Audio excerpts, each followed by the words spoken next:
À ce centre suédois qui non, c'est le but qu'on visionne suite à cette relance effectivement de Selma Bacha dans l'axe. Il va pouvoir prendre de la vitesse et pénétrer dans la surface. Diani, la frappe pied gauche, elle était bien partie. Elle a été freinée un petit peu tout son groupe. La frappe de Dali, c'était un petit peu présomptueux. Finalement, ce sera le pied gauche au deuxième poteau, la remise de la tête. Et le ballon bien capté par Pauline Perromagnan. Jonna Andersson à l'entrée de la surface avec Blackstenius qui sollicite le 1-2, le centre au deuxième poteau et Selma Bacha directement cette fois-ci par F. Périssé. Premier poteau, la tête de Wendy Renard.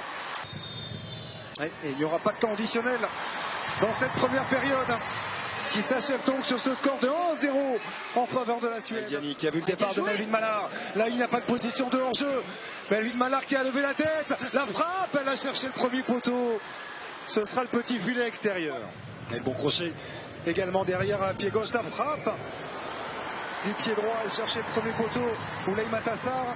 L'enchaînement était proche de la perfection. Sa prise de balle. C'est le plus dangereux hein, quand on a une joueuse qui arrive lancée comme Eriksson. Pour travailler une nouvelle fois ce ballon, c'est fort au deuxième poteau. Le coup de tête hors de portée de Pauline Perromagnan. C'est Amanda Ilestedt qui permet à la Suède. Et Ilestedt, on le sait, on connaît ses qualités aériennes. Elle vient prendre le dessus sur Toukara qui est battue. Aïssatou Toukara est battue, Wendy Renard aussi, légèrement trop courte. Plus de 6 ans. Et c'est peut-être pas terminé avec Blackstenius. Heureusement que Marion Torrent est venue fermer. Vous venez de le dire, Xavier, qu'elle est venue couper cette trajectoire. Une nouvelle fois de la part d'Ilestedt avec le contre. Blackstenius qui est parti dans le dos d'Aïssatou Toukara. Et la couleur du carton. Eh oui, il sera rouge pour Aïssatou Toukara, même si ça semble... Elle vient toucher le pied d'appui. Ah non, elle ne le touche pas sur le ralenti, elle ne touche pas le pied d'appui. C'est Blackstenius qui la joue. Déviation de Janogy avec Rolfeux qui a pu se retourner et déclencher en pivot. C'est sans danger pour Pauline Perromagnan. C'est Aïssatou Toukara qui a quitté ses partenaires il y a quelques minutes maintenant. Oh, elle est passée sur son crochet, le centre en retrait et 2-3 pour la Suède suite à cet excellent travail de Johanna Kaneryd. Sur ses appuis, elle se fait éliminer facilement et ensuite forcément c'est la numéro 19, la Suédoise, qui vient donner ce joli ballon à l'entrante Janogy. Johanna Kaneryd qui fait un excellent travail effectivement dans ce 1 contre 1. Au niveau défensif, c'est pas un cadeau. Mis à part celui-ci où on lui donne un ballon très difficile.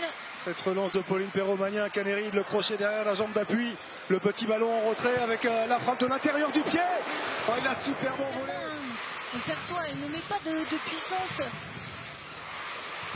Elle se contente juste de retranscrire. Le terrain des Girondins de Bordeaux et Kenza Dali qui a été prise avec l'ouverture. Et elle est sortie, Pauline Perromagnan. Quand on est gardien, parce qu'une fois qu'on est sorti de sa surface de réparation... Attention, l'enchaînement. Et la claquette sur sa barre transversale. Un équilibre de rythme de jeu plus intensif. Et on n'en doute pas, ça va venir côté français. Il y a eu de bonnes choses. Préparé. On va voir Marion Torrent, la perte de balle. La perte de balle de Marion Torrent avec Rolfeux. Ouais, c'est touché. Et ça termine au-dessus. Oh, il me semblait qu'elle avait été touchée cette frappe qu'il a envoyée vers le poteau de corner. Ah oui, c'était cette qualité, c'était donné. Une sorte de situation débloquée également. Et c'est terminé. La joie des 16 000 personnes présentes ce soir ici, dans cette gamme-là, Ullevi Arena de Göteborg. La Suède s'impose 3-0 face à l'équipe de France.